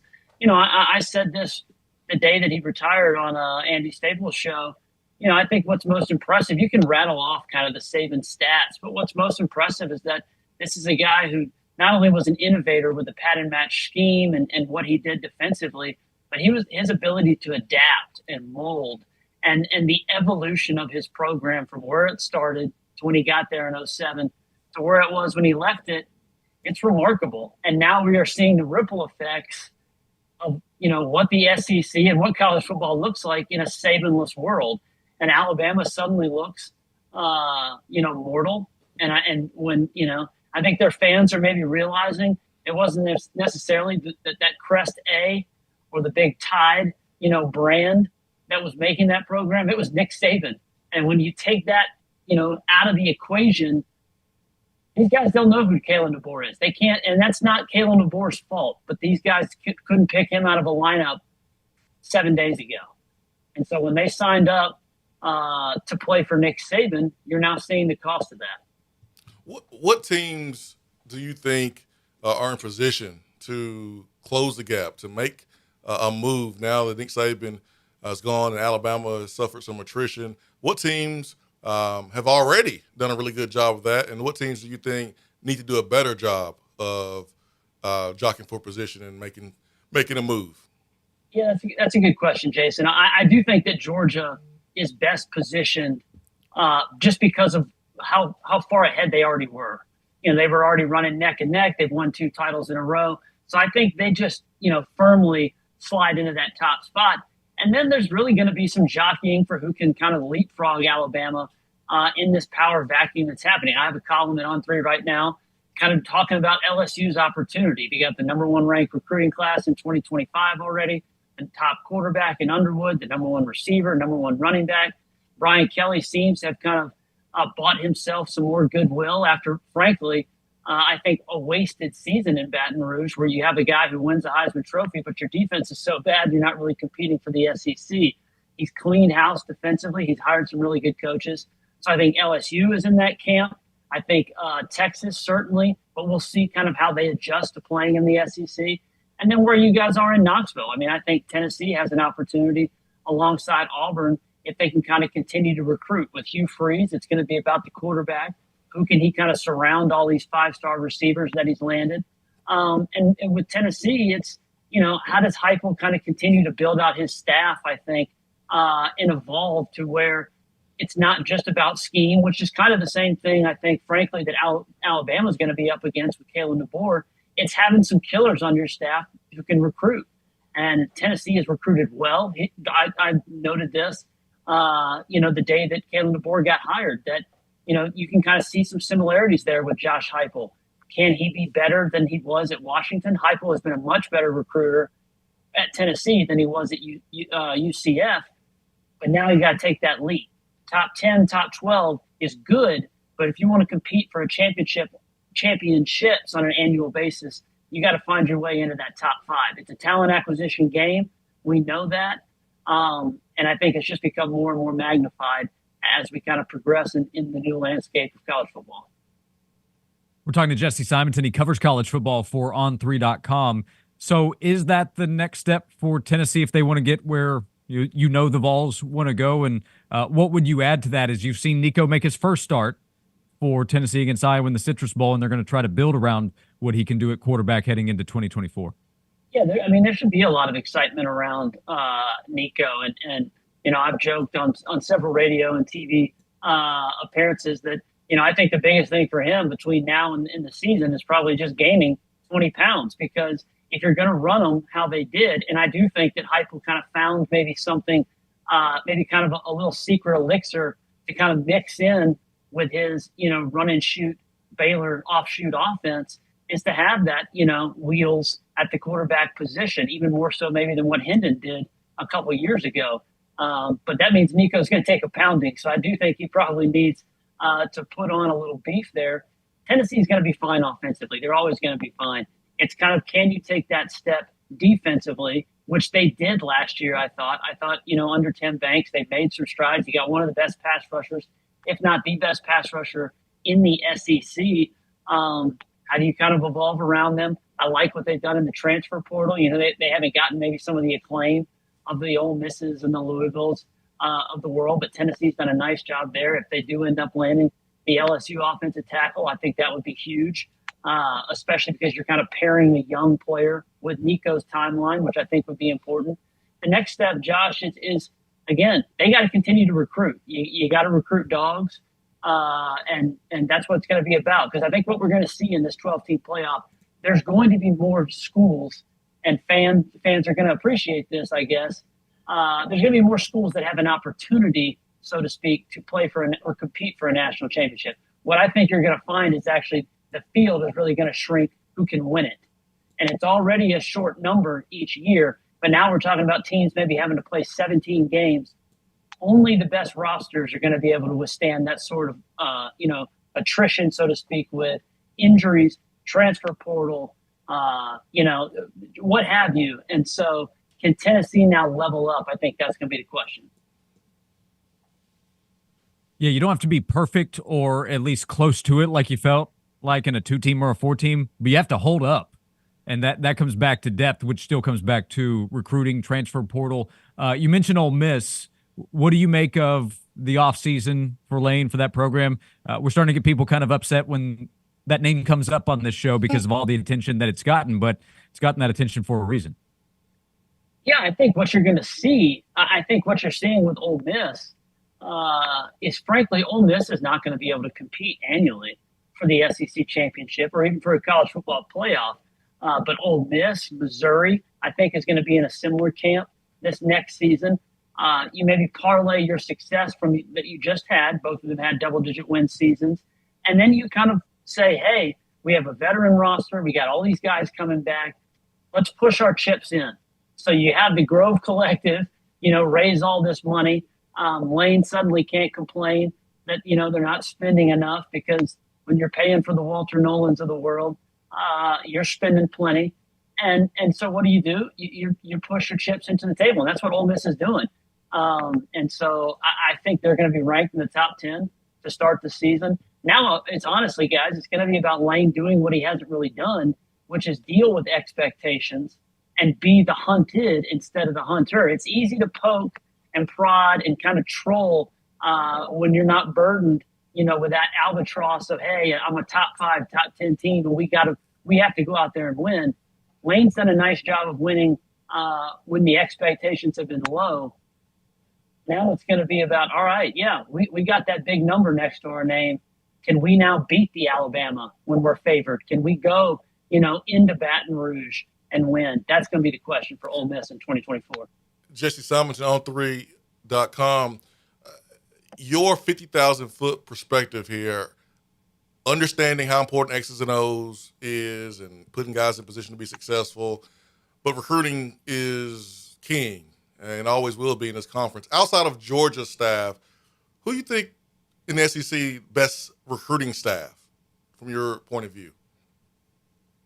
I mean, it's hard not to like what LSU's done. The fact that they've added Bo Davis, their quarterback's coached. I mean, they don't even have an offensive coordinator, and he signed the number one quarterback in the country. So that's rather impressive. You're also talking about them being in a talent-rich state. I think Texas has a very good recruiting class. Texas also, and it would be naive not to factor this in. Texas has a very good collective, and that is an important equation. Hugh Freeze at Auburn there has never been shy about going after the biggest guys, and now Auburn's been able to land them. They're much more, I think, unified there on the Plains. Again, they don't have a quarterback at Auburn, and yet they signed all these five-star receivers. So they got to be banking on something to come down the pike there. So I would say those are the best recruiting staffs. Tennessee kind of slides in after that. Florida's right there, probably right around where Tennessee is. Billy Napier is probably one of the better head coaches, recruiters. And then it's kind of what can you do with the staff around you. So again, you peak at the top 10, top 15 rankings, and that just shows you how it's a dog-eat-dog world in the SEC, because I just rattled off about 6 teams, and they're all right there, in that top 10, 11 teams in the country. Hey, last thing, we'll get you out of here, Jesse, and this answer may not be able to hold up long because it's a minute-by-minute thing. Is Jim Harbaugh going to go to the NFL? Is he going to stay at Michigan? What's the deal there? So I had a bold predictions piece that I ran in late August, and then I did kind of a revisited piece that just ran earlier this week. And the one thing that hasn't happened yet was I did a 2-part Michigan deal. I was right that I said they'd be the number 1 seed in the college football playoff. I did not predict them to win the national championship. I actually still had Georgia winning the national championship. But in that prediction, I also had this being Jim Harbaugh's last season.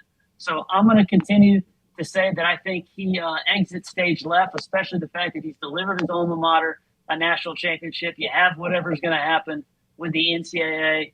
And then it's up to us, guys. Not up to us, but we then wait to see, is it going to be another feeding frenzy on Michigan's roster? If they go outside of the walls and don't hire Sharon Moore, Jason's hoping for chaos. I'm hoping for a streamline. Hey, promote Sharon Moore and let's kind of slow this carousel down a little bit. Yeah, Swain has just been shameful with his activity, as you can imagine, Jesse. I believe it. Tennessee, I'm sure would have several guys circled on that maybe LSU or Michigan roster if there's some major moves there. Yep. You can guess as well why Swain's maybe looking for a little more chaos. Jesse Simonton on 3.com. You can read his work, working with Andy Staples. Check them out as well. Beard's looking great. Jesse, we appreciate you hopping on the show. And hopefully we can do it again sometime soon. Absolutely. Thanks for having me, boys. Jesse Simonton covering the world of college football for On 3. We continue getting ready for the weekend. We'll talk NFL playoffs, get you some picks a little bit later in the hour. Tennessee, Alabama in basketball. That conversation continues as we continue on Josh and Swain.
Back on Josh and Swain. Thank you for being with us today.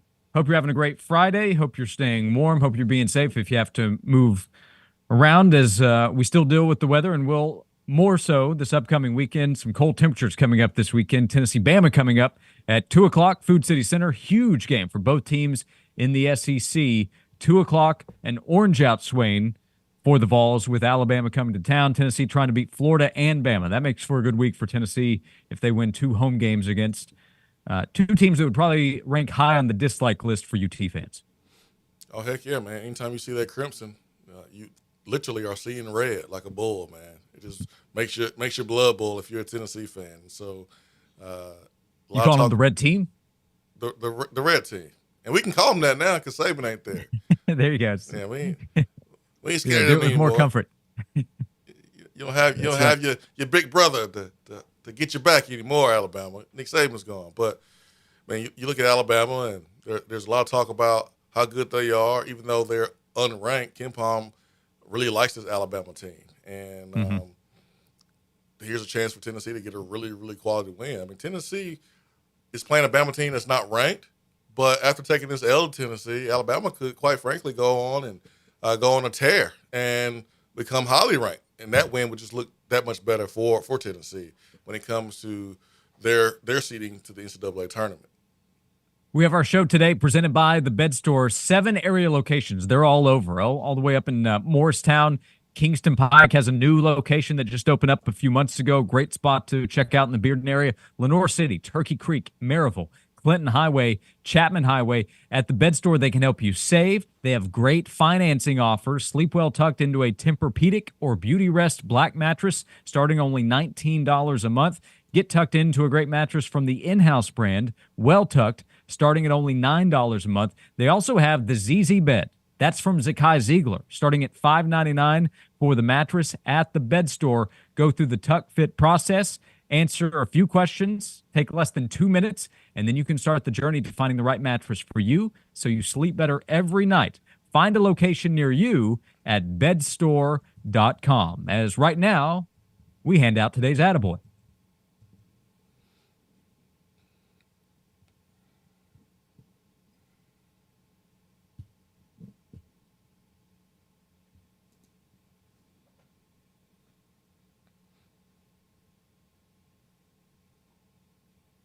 So I thought this was a pretty cool story. We hand out Attaboys and Attagirls every day, Swain, thanks to Native Design and Hardscape. And you might have seen the jacket, the Kelsey jacket that Taylor Swift has been wearing, or Taylor Lautner, I think, had a Aiden Hutchinson jacket. Well, all these different designs are coming from Kristen Juszczyk she is the wife of offensive player for the San Francisco 49ers, does a number of things, can line up in the backfield at tight end. And she's been doing all these different designs. Started out, it appears, as kind of a personal project. Then she got this opportunity to design these items for all these different celebrities. So it's kind of blown up. So an Attagirl to her for all the work that she's done and the cool ideas that she's put together. And then I saw that, it got a lot of attention. The Swifties are out. They're celebrating this new jacket that she's wearing. So Kyle's been going into the replies of all these Swifties saying, make sure Kristen gets all the credit for the work that she's put in. So I think a pretty cool story. It's a really good team. It's not the same situation, but we talked about Clyde Edwards-Helaire. He's thinking outside of just football. And so is the Juszczyk family, if that's the right way to describe it. So for her designs and for his work to support his wife and the work that she's doing, I think that's pretty cool. Yeah, some of the 49er players have actually worn some of her creations. Deebo Samuel has worn her creation. You think about Simone Biles. She's married to Jonathan Owens that plays for the Green Bay Packers. And, she made a vest for her out of his jersey. It looks really, really good. Yeah. She might need to hire some people because there's going to be a lot of wives and girlfriends of NBA players and NFL players and period will be coming her way for some gear, some creation. Yep. So, yep. Man, she has opportunity for sure to do something big, man. She's going to corner the market. Yep. Demand is rising already. You're right. So attaboy and attagirl to all the effort they're putting in, thinking outside the box and doing something really cool Love that story. We hand out attaboys and attagirls every day thanks to Native Design and Hardscape, Knoxville's premier landscaping and hardscape designer. They can help you at your home or with your business. Turn your outdoor space into what you want it to be. They can help you with ideas of what you might want it to be as well. They're making backyard dreams come true. Call 865-310-3256, or you can go online to nativetn.com for Native Design and Hardscape. As we come back and get ready for the NFL playoffs, 49ers will be in action, games to pay attention to, some picks to make. Fat Jack will help with that when we come back with 30 minutes to go here on Josh and Swain.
Back on Josh and Swain. Thank you for being with us today with our coverage presented by the Bed Store. Bedstore.com. Find one of the 7 area locations near you. They can help you find the right bed for you, the right mattress so that you sleep better every night at the Bed Store. We're with you until 3 o'clock live today on the Sports Animal in Knoxville, the Sports Monster in the Tri-Cities. We head out to the Oklahoma area right now to welcome Fat Jack to the show. FatJackSports.com. Fat Jack, how are you? Yeah, I'm doing great. I guess a little better than you guys with the weather you're getting right now. It's cold here, but we're not getting any of the ice or snow. So a lot going on out there in Knoxville. I hope everybody's staying safe because as we were talking off the air, it's not the place you want to be in a name with the word hills in it when it starts getting icy and snowy. So luckily, this weekend's not a bad weekend to thaw out, though. We got a lot of football, of course, basketball going on. We were 12-3 last weekend in football and basketball combined. So really, really strong weekend. Everything's posted under the results tab at fatjacksports.com. But ready for another big weekend. January's been very, very profitable over the last few years, and this year is no exception. So ready and excited about the games. Any of the 2 teams that had buys in the first round concern you about their ability to go out there and cover for those that maybe have those teams covering? Yeah, we've talked about this before, but I came on in August and gave everybody Baltimore minus at least 18-1, and I got them up to 30-1 to win the Super Bowl. And so, and last year I gave everybody Philadelphia. The year before that, I gave everybody the Rams. So I've been really, really good at in August getting people on the right side of who's going to be relevant this time of year. But to your point, these teams have not only coming off a bye, they really didn't play anybody in Week 18 either. So we're looking at 2-3 weeks. They should be healthy, which is nice. Looks like Baltimore's getting Andrews back, but there's a benefit to being the best team in both the conferences. But that little bit of a hesitation comes from the fact that these teams are not. There might be a little bit of rust because they haven't played in the better part of 2.5 or 3 weeks. The one that would worry me the most is probably Baltimore because of what Houston how Houston's been playing. But the problem becomes guys, you've got to figure out, are these teams, did they move on last week because of how they played, or was it because their opponent just looked so bad? If you told me right now, are any of these games, one of the teams is going to turn the ball over twice, they're going to give up a pick six and give up 14 free points to the other team, I will bet a lot of money on the team that's the benefactor of that. So when you're talking about Houston, when they played Cleveland, they got a pick six, scoop a score, all that kind of stuff. Flacco basically forgot to go to the fountain of youth and ended up throwing it to the other team a bunch. Green Bay, same situation. Dak Prescott looked like he was playing for Green Bay half the time and kind of did what Dak does, which is in the playoffs, fold up shop and go home. So are those 2 teams, are they ready for this moment against the 2 best teams in the league? Or have they moved on basically because they were gifted points in bad spots for the other team? I think you're getting a little bit of both. I mean, it's hard to deny what Houston's doing from the coaching staff on down to their quarterback. They have played incredibly well, not just last week, but overall over the last part of the season. They've matured into a better team. We talk about this in college a lot. Freshmen are not freshmen at the end of the year. They're sophomores. Well, you're kind of getting that with Stroud and with some of those other players. They believe they are what they need to be. Baltimore does not cover very well in the playoffs. I mean, they're not a team when you give over a touchdown or more that they're going to cover a lot. Lamar Jackson as a 7.5-point favorite or more, he's 1-8 against the spread his last 9, so it doesn't cover a lot. Baltimore also 1-5 straight up. The last 6 since 2014 with 0 wins by more than a touchdown. So that's when they get in the playoffs. They have not done super well. So Baltimore also lead toward the under in spots like this. When they're a favorite, it goes under 22 of the last 31 times, 7-0 to the under their last 7 when they're over a touchdown favorite. So they like to muddy things up. Don't miss out on what Baltimore has been under Harbaugh. They're a team that likes to muddy it up, doesn't score a ton of points, generally speaking. They've covered a lot this year, but when you get in the playoffs, Harbaugh does not care about covering numbers. So I think that's the team. Anytime you're inside a touchdown, you can, one mistake here or there, you can give up the win. So I think they're the team. If you're talking about that upset of the number 1 seed, Houston has a better chance. I don't give Green Bay any chance against San Francisco. They're more well-rounded. They like to play from the front. Green Bay's been really good, and Jordan Love's proved when you're even or when they're up, he's good. But when you get in predictable down and distances where he has to throw the ball, I'm not convinced he can do that. San Francisco also really, really good in the first round of the playoffs. under Shanahan. 3-0 straight up, 3-0 against the spread in the first round of the playoffs. So look for San Francisco. If you're looking for the blowout, that probably has a better chance of being one. Fat Jack with us, fatjacksports.com. Do you have a favorite matchup of these four in the divisional round of the NFL playoffs this weekend? Yeah, for me, listen, I love what Baker Mayfield's doing. A dude is a honey badger. I mean, he's got parents that had they told him you can do no wrong. All right, this dude, he's a lot like my parents. My parents told me, listen, you're great even if you're not great. Baker Mayfield's had that. This dude, it doesn't matter how good or bad he plays. He thinks he is the man. So I'm intrigued by that matchup. Also, Detroit not playing as good defensively. They got outgained by 150 yards against the Rams. So they have not been great in the secondary. And Tampa's hot right now. So I'm interested in that one. But Buffalo, Kansas City is the game of the day for me. I mean, it's not even close. This is a rivalry game. You've got great teams. I've been preaching and banging the drum for Buffalo the better part of a month or more. And I felt like that if Josh Allen doesn't become September's Josh Allen, this team can beat just about anybody.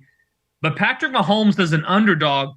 You can go broke betting against him when he's an underdog. 8-1-1 against the spread, 7-3 as an underdog the last 10. He's only been an underdog 10 times. This is their first playoff game on the road. So you can make an argument for either side of this game. I love the under. I do this TV show, Beat the Odds. It's a national show. My top picks in that show are 15-4 this year.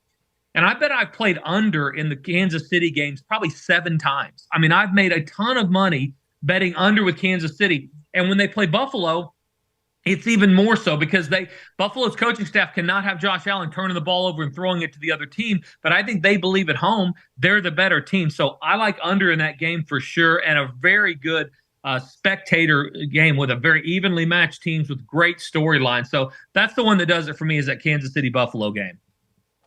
Big matchup, big weekend in the NFL ahead of conference championship week next week. Did we miss anything, Fat Jack, and what should people do? What will they find when they check out fatjacksports.com? Yeah, we didn't talk about hoops, but I was 12-3 last weekend, and every one of those games are posted and documented under the results tab. 5-2 in football, 7-1 in basketball. A lot, sneaky good money going in basketball right now, over better than a month, over 30 games up in hoops alone. Over the last month, we were 4-0 on Saturday, 3-1 Saturday, undefeated Sunday, 7-1 over the weekend. So add those plays for $20. It's $149 for football through Monday, $169 football and hoops through Monday, or the longer package is only $399. Gets you football and basketball emailed to you, text to your cell phone through the Super Bowl, including those prop bets. We didn't talk about those either. They're all posted there. You'll see a lot, and that's all free. All right, so a lot of money going out for free to guys just on those free prop bets. So go to fatjacksports.com if you're going to be inside, staying out of the ice, eating chili or whatever this weekend. Get the package through at least Monday and make money betting the games as you're sitting around watching football this weekend. Fatjacksports.com is the website. Go check it out. Fat Jack, good luck this weekend. We appreciate you as always, and we'll talk to you again soon. Yeah, thanks, Josh and Swain. You guys have a great weekend. Stay safe. I'll see you soon. Fat Jack joining us here, getting ready for a big football weekend. Big hoops weekend as well, sounds like. Fat Jack's a winner. That's what it sounds like to me. Well, that's what we're looking for here on Josh and Swain. That's right. We want winners. And I think we've had a lot of winners on the program in terms of guests. So appreciate all our guests today and for the week, man. All those guys are winners. Yep, no doubt. We have one more segment to go. We'll talk about Tennessee trying to get a win against Alabama this weekend. 2:00 tip-off at the Food City Center on Saturday. Tennessee against Nate Oates' Alabama basketball team. We'll have a power poll, what to watch this upcoming weekend. We'll get you ready for Tyler and Will at 3 o'clock. We come back for our final segment of Josh and Swain today. The show presented by The Bed Store, bedstore.com to find a location near you. They have 7 area locations at The Bed Store. This is Josh and Swain.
Thank you for being with us today. Appreciate you hanging out. If you want to go back and listen to the show or watch it on our Sports Animal YouTube page, you can do so. Podcast it anywhere. Your favorite podcast platform. There could be Apple, Spotify, our WNML app, whatever it might be. Search Josh and Swain. Suggest you subscribe as well so you never miss any of the content, but you can always listen on demand thanks to Beatty Chevrolet. Had a fun guest lineup today and this week on the show, so we appreciate everybody that joined us. Appreciate everybody who has tuned in. Swain, big thanks to Riley Thomas. He has been the MVP of the show, the station, I would argue, this week as weather has thrown a lot of people off. We appreciate Riley stepping up for us. Yeah, 100%, man. You got to have good help, for sure. You got to have a good staff. As a coach, you got to have good assistants. And for us to be able to do the show the way we've done it this week, man, big thanks to Charlie, Riley Thomas for making sure that we sound great. Joel's doing some traveling as well, some ice bears duty. So we wish Joel safe travels. We'll have him back with us next week, and we hope everybody has a safe weekend as we continue to man the weather that is going on. Everybody that has to be out, we hope for safety for you as well. It's a home game, so people will be traveling over to Food City Center tomorrow, 2:00, with the Vols hosting Alabama.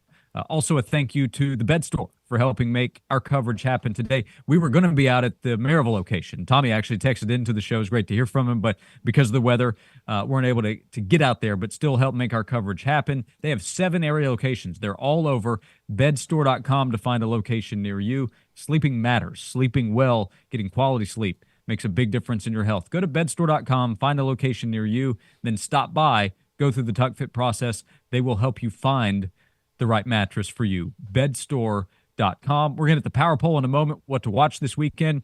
Lance Hurd watch continues. Swain, the George McIntyre watch continues on as well. Any day now, I think he could do something. Maybe it's early next week. I don't know the updated plan he might have, but weather might have thrown off a planned announcement this week, because when Austin Price joined us, he talked about George probably wanted to announce something at school, but you got to have school to have the announcement with people around you. So the highly touted quarterback for 2025 is expected to announce Tennessee whenever that happens. We had a question earlier. Hey, with Julian saying leaving Alabama, does this cause any concern with McIntyre in Alabama? I would say not at all. No, I mean, McIntyre was about to pick Tennessee while Nick Saban was the coach. So looks even better for Tennessee. Are we really on Lance Hurd watch? I don't know. I mean, I think we're on the watch on behalf of others. Yeah, you just been saying it. I'm wondering, like, are we really on Lance Hurd watch? I understand, like, we're I'm not on referring to registrar Lance Hurd watch. I think is what's happening. Yeah, I don't think Lance Hurd is J.J. Peterson. You know, when he was waiting on him to come in, and when he did come in, he was waiting for him to actually play like a 5-star. This is not one of those situations, but like, as much as it has been explained about Lance Hurd, and hey, like, it's Tennessee. Are we really on watch? I'm not. Okay. No, because I'm having the conversation as him already a part of the offensive line. But I just wonder if he has his number picked out. Yeah. His number? Yeah, I wonder if he has his number picked out already. Maybe that's the last T that has to be crossed or I dotted, is getting his number. Yeah. By the way, Riley sharing this with us, I hadn't seen earlier this hour, George McIntyre letting it out that he will announce on Monday. So the quarterback we were just talking about, he will announce on Monday, and we would be more than shocked if he doesn't choose Tennessee. All right. Let's make it happen. So there you go. The Tennessee fans have had some laughs at the expense of Alabama during the week. Football, Tennessee with a chance to beat Alabama in basketball on Saturday and then beat out Alabama for 2025 quarterback George McIntyre on Monday. Tennessee fans looking to go on a run here. Before we run out and get Tyler and Will on at 3 o'clock, let's hit today's power poll.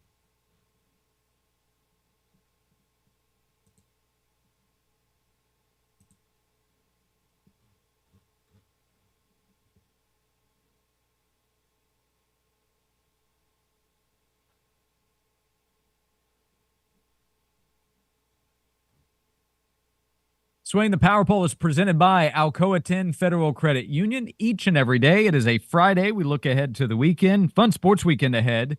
Top 5 things to watch. Would you like to lead us off with your list? Yeah, for sure. I got this is probably the first time in a long time I actually thought about doing an honorable mention, but I know how to follow directions, so I'm gonna stick it at 5. Green Bay, San Francisco. That playoff game is number 5 for me. Number 4, Tampa Bay, Detroit. I think, and I saw this on Twitter. It's not my idea or observation, but what Baker Mayfield has been for the Tampa Bay Buccaneers and what he's been so far in the NFL is what people thought Johnny Manziel was going to be. But he's certainly doing his thing right now. But I got that game at number 4. I got the Houston Texans Baltimore game at number 3. I got Tennessee basketball versus Alabama at number 2. And then I got Buffalo Bills hosting the Kansas City Chiefs, number 1.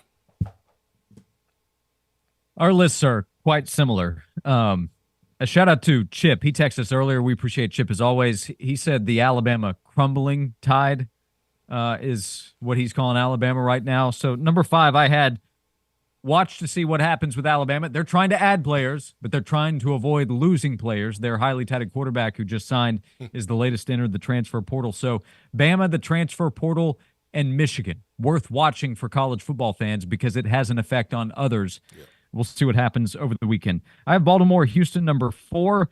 Maybe Houston does keep it close. I'd be surprised if they're able to pull off the upset. What a story that would be, though, if D'Amico Ryans and C.J. Stroud in year 1 knock off a 1 seed and get to the AFC title game. Could Gerard Mayo and the number 3 pick be next year's Houston Texans? If they get the right QB? Yeah, I don't know, man. I don't know if there's a Stroud comparison because I don't think it's Drake May. Yeah, it's a big ask. But Baltimore, Houston, number 4. Detroit, Tampa Bay, number 3. I have Tennessee, Bama, number 2, just like you in hoops. Ken Palm has that as the top college hoops game of the weekend. Makes sense, 2 of his top 10 teams. And Grant Ramey was right earlier in the show. It's incorrect for Bama to not be ranked. I recognize record and all that stuff, but watch something here. Stop it, media. Stop taking up for Alabama this week. Football, basketball. Typical media trying to take up for the Tide. Number 1, though, we get them again. Mahomes and Josh Allen, Buffalo and Kansas City in the AFC. That is the Power Poll. It is presented by Alcoa 10 Federal Credit Union, your less red tape banking alternative. Swain, it's been a fun week. Next week, we'll get some warmer temperatures, which will be welcome. So we'll try it again starting on Monday at noon. But a lot of fun today. Hey, man, have a good weekend. Go make some snowmen. Stay safe. And we'll see you on Monday. Peace and love, everybody. Thanks for listening on The Sports Animal. Thanks for listening on The Sports Monster. Thanks for listening wherever you have been taking in the show. We appreciate you. We'll talk to you on Monday at noon. Tyler and Will take over coming up at 3. Thanks to the Bed Store for making today's show happen right here on Josh and Swain.